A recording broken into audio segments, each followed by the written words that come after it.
Hey there, we've got a 2017 Chevy Tahoe that we're going to be installing some LED headlights on. The customer is tired of not being able to see very well at night, and so they want LEDs to be installed on their high beams and low beams. So we're going to go ahead and do that for them tonight. All right, so it looks like they may have HID style lights on their low beams already. That could be that might be from the factory, because you can tell by the hard definition between light and shadow, and that usually is what that means. And so, but when you turn the high beams on, it goes full on halogen potentially, so you don't have that cut off. And so anyway, we're going to point this thing down the driveway. We have a long 300-foot driveway, so that's kind of nice for doing this kind of work. And turn off the accessory lights so I can see better.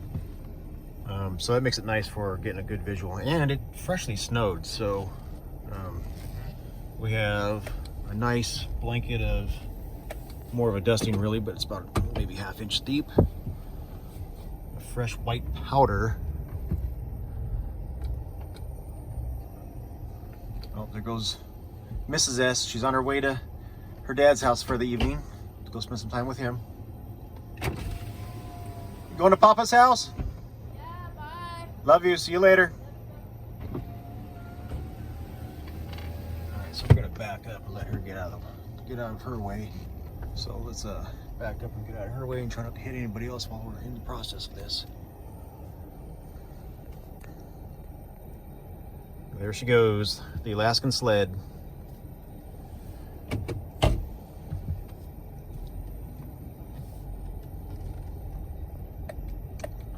Alright, so let's aim this down the driveway.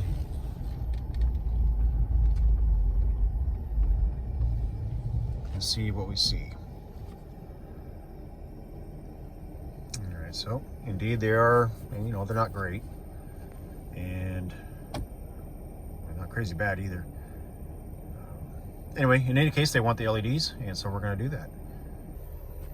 Now, one thing we want to do is we want to turn the radio on AM and FM and see how the factory lights work compared to the aftermarket. Because sometimes if you put in aftermarket headlights, all of a sudden you got some radio interference that is not pleasant. And so we want to be sure that that's not happening. And so we're going to do it before and after with the radio. So let's get this radio turned on. And volume muted. Alright, got warnings here. Let's do... what's all this fancy stuff? Alright, audio. Let's just do radio. That's on AM. High beam, no interference. Now 1110, let's do it that. Switch it to 1110, that's 650. So let's switch it to 1110. Because that one has had radio interference before. She's soon to have her 40-year-old sons kicked out of the house. Alright, there we go. They wouldn't leave. There we go. What was that, 650? Listen up. Next week on Netflix. One thing I don't like doing is messing with the customer's radios or their seat positions. They're a little dehydrated. Anyway, you don't like messing around with the customer's settings on their personal stuff because it upsets them, and that, you know, you gotta get it readjusted, and that's no fun. Same thing with mirrors. You want to leave your mirrors alone if you can. But sometimes you gotta do what you gotta do. You gotta be able to drive safe, so you gotta be able to reach the pedals. Sometimes you get behind a real tall guy and you can't reach the pedals.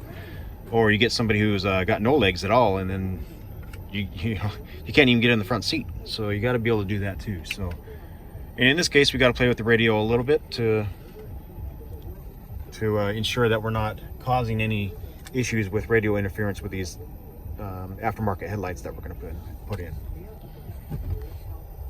All right, so we're going to go into bay 2. This would be my wife's bay that I don't normally use for work, but on occasion, it's a must. And tonight, it's a must because well, you know, there it is. We've got something else in the other bay. All right, so here's what we're dealing with. We've got these Xeon Pro LED headlights, low beams and high beams. And then we bought the anti-flicker slash warning cancellation capacitor deal, which means that it's supposedly supposed to keep the body control module from seeing a fault with the headlight system and flagging a code, because this vehicle will flag a code if it senses the wrong resistance of the circuit, in which these LEDs are surely going to do that. So I was wrong in what the bulb was on the inside. On that low beam, it was in fact a halogen. It just, the way the reflector is inside, it just makes that cutoff. And so it was indeed a halogen. And so the resistance value is going to be different with between that and these LEDs. And so it will flag a code most likely. So that's what this flicker slash warning cancellation little module thing is. So here we go. I've already installed the low beam and high beam on the other side, which was the easy side. And so now we're going to go ahead and do the harder side, which is the passenger side, because I got to take the air box out.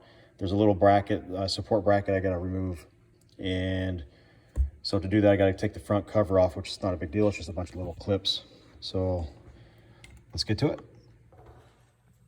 All right, so what we're going to do here is we're going to start pulling off the clips to pull this cover off so I can get this bracket off, so I can get this air box out, so I can get down there and get the headlights, because this is all in the way.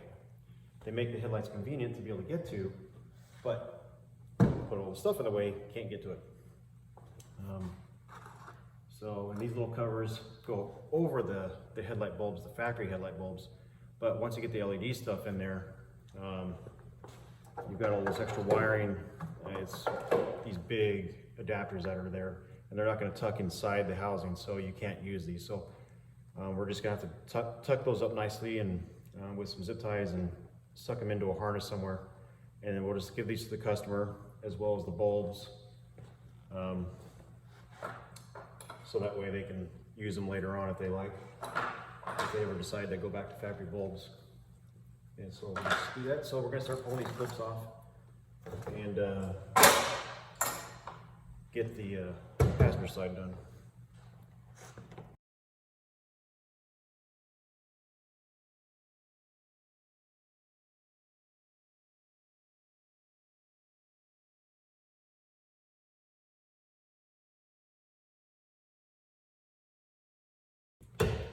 One thing, if you're doing this outside, this is a job that you could potentially do outside on your own.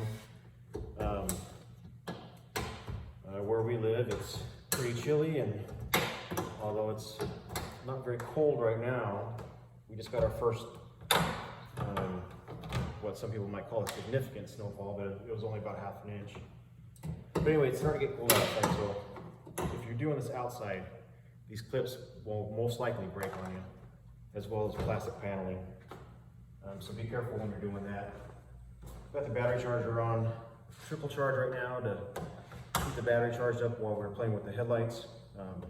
Because when you switch to LEDs, they're polarity sensitive, so which means you got to keep your headlights on so that way you can play around with them and get them switched around. So I just like to keep the battery charger on it just to keep the battery from dying out. And then if you end up with an issue, it's, you know, put it up to full bore, get that thing charging. Oh, battery chargers. If engineers, listen up. If you're going to tuck away the post to where you can't find them or can't get to them with the clamps, put a post somewhere where you can clamp on. Why? Why bury it and not allow you to be able to get to it? Cars never need a jump start. They're going to need them. No doubt about it. And in a case like this, you need to be able to charge your battery up. Break everything on the way out.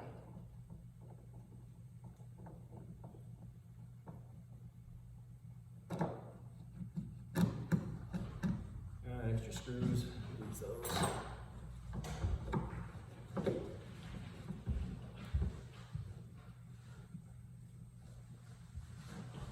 good?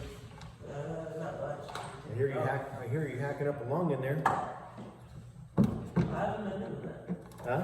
I haven't been doing anything to that. No, you're just sitting there. I mean, I hear you. You sound like a seal. You sound like you got the just like that. Just like that. He's been sick for the past few days, so he's not sounding so good. He's looking more lively, but he's not sounding good.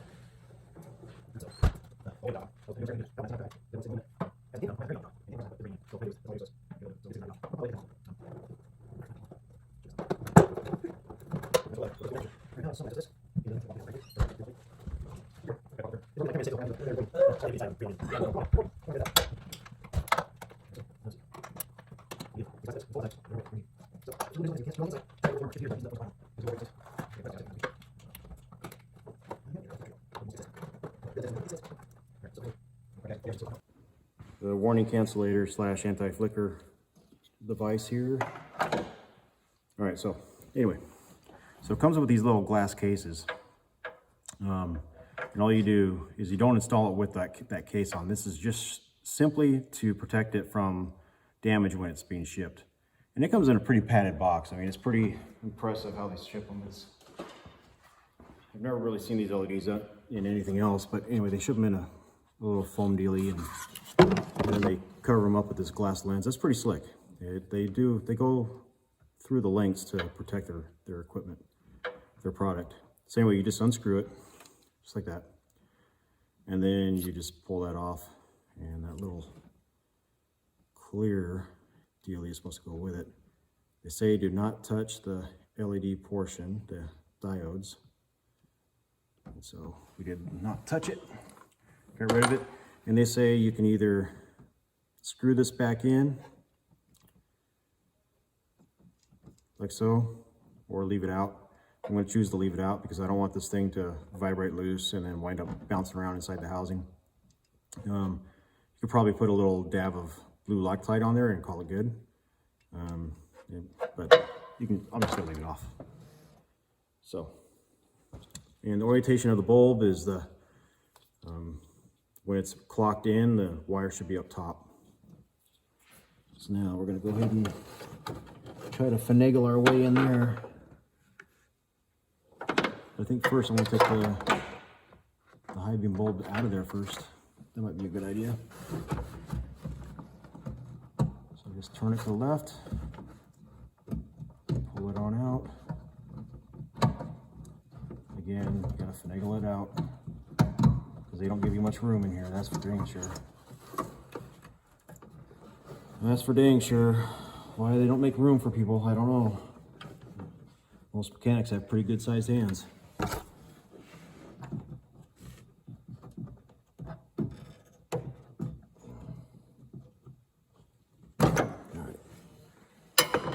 High beam.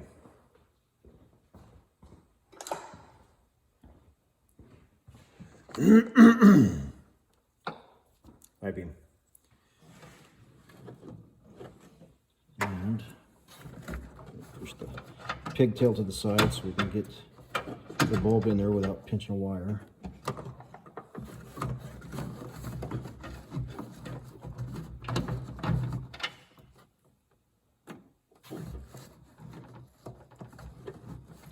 So the way these housings work nowadays is you'll have a little harness inside the housing, and then you have a main connector that connects into from the outside, and then it runs both pigtails. And so that's kind of in my way right now. But I'm just gonna get to where I need to go.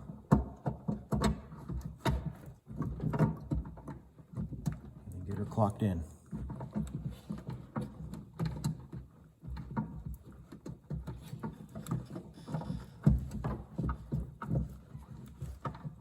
I tell you, they didn't make these access hole panels all that easy to work with. That's a fact, Jack. Okay, that feels like it's in there.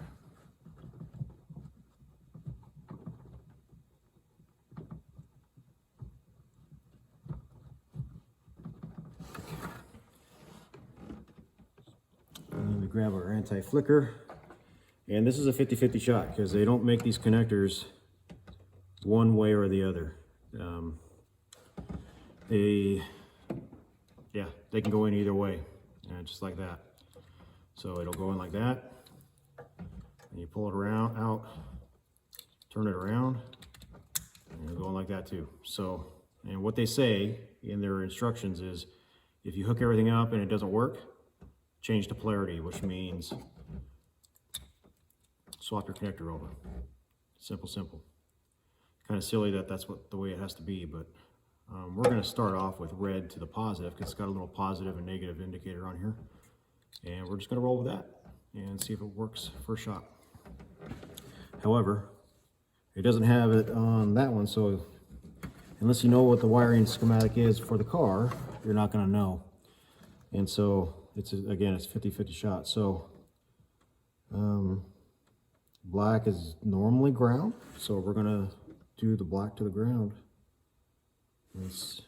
Well, actually, no, that one's, there's only one way that one's going on, so that's good. So let's see. That's in, the high beam's in, so now we'll get the low beam in, and then we'll test them out and see if we have to change things around.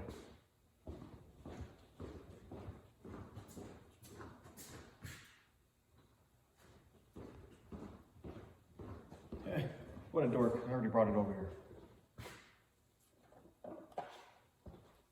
Guess I just needed my exercise. All right, I already took the lens off that one when I was playing around with it.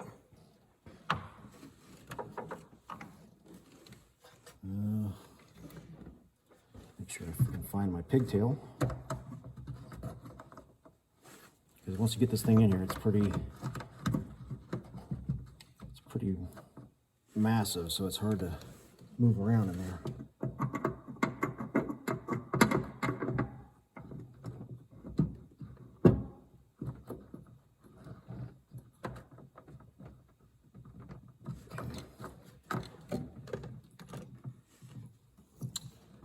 And then again with the anti-flicker, they've got a positive and a negative, red and black, so we're just going to do red to the positive and black to the negative, like you would typically do with automotive wiring. Aftermarket wiring anyway. And the other one is a crapshoot. It can go on any way. It's not like the high beam where it was only one direction. This one can go on either way, so here we go. Okay, there we go. All right, let's see what happens. All right, lost you guys, but I found you again. All right, so we're gonna turn the lights off in the shop. I'm gonna turn the headlights on and see what we got going on here. All right, we got high beams and low beams on, we got low beams on both sides, high beams on one. So that means we got a polarity problem on the other side. Remember that? Polarity problem. Now you're not gonna be able to see this, so I'm just gonna do it real quick. Well, maybe you will, because I'm gonna turn my light on because I can't see either.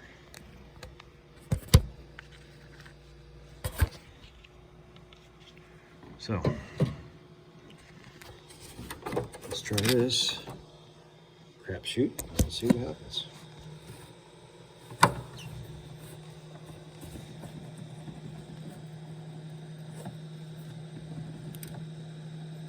That's the low beam. We got that one. That one's already working. We don't want to screw that one up. This is the one we want to look at. There we go. So remember, I said red to positive and black to negative. That's what you would normally go with. Well,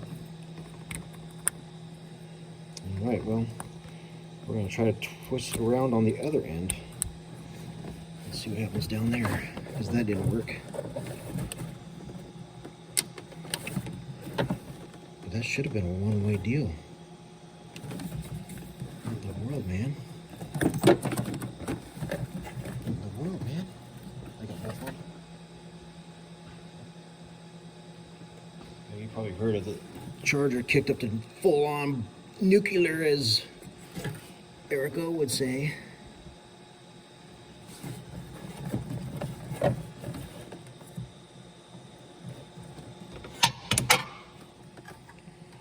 you guys aren't able to see down in here, but all right. Let's do a swap-a-roo. Here we go. That works. Yeah, there we go.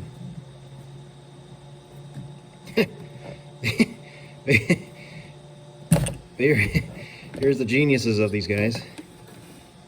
All right, so I'm gonna have this plugged in, and you guys will see that it works. Okay. So I plugged it in the other way. I turned it around, and now we got our high beams on, right? So we got high and low. All right. So check this out. I don't know if you'll be able to see this or not.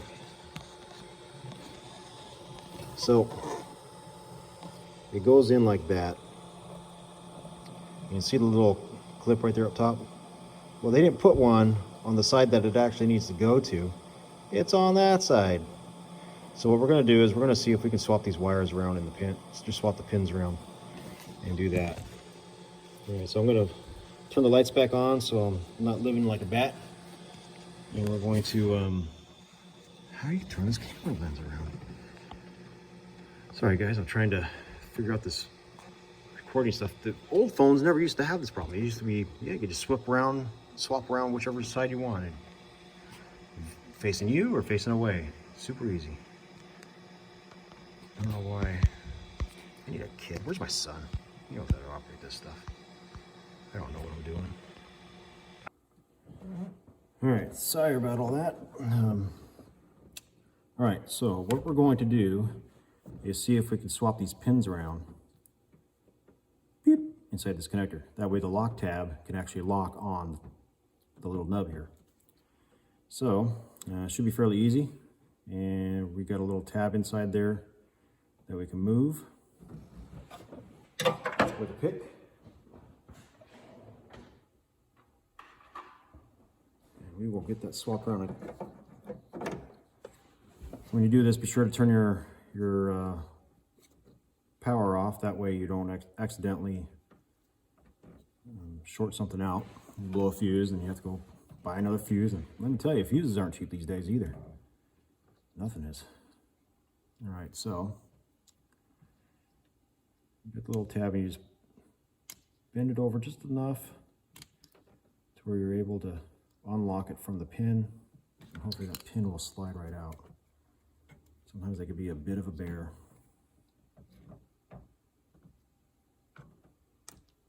There it goes.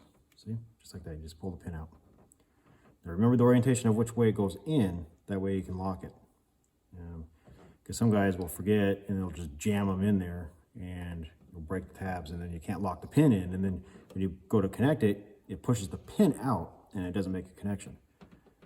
And then somebody will come behind and say, oh, well, it's got a good connection. Look, it's pulling tight, but the pin inside the bore is pushed away from the other circuit, or the other half of that circuit. So be gentle when you're doing these things. Otherwise, you got to buy another connector, or you just got to splice them in the old-fashioned way. Come on, what the heck? There we go. All right, so pull it out. Now we're simply going to just do the little, remember the orientation. It's got to go like that. Put in the other bore, like so. Okay. And now plug her in. Lock tab and all. And now it's locked. Let's turn the headlights on. What was that? All right.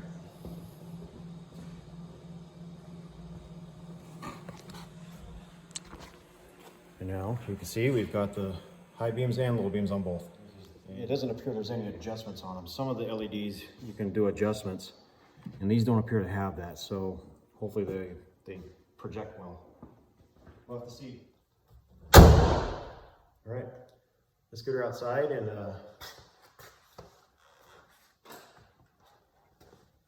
let's see how she looks.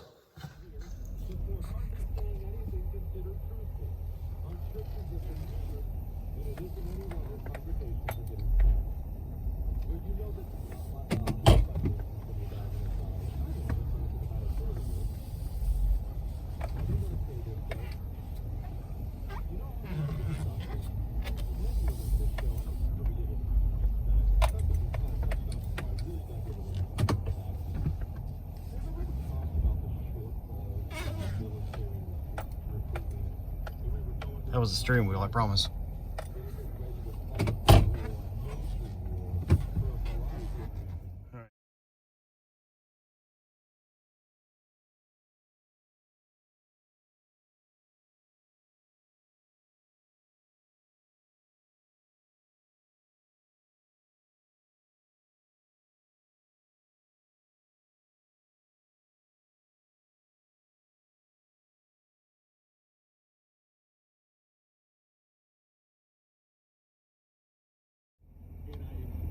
And high beams. Low, high, low, high.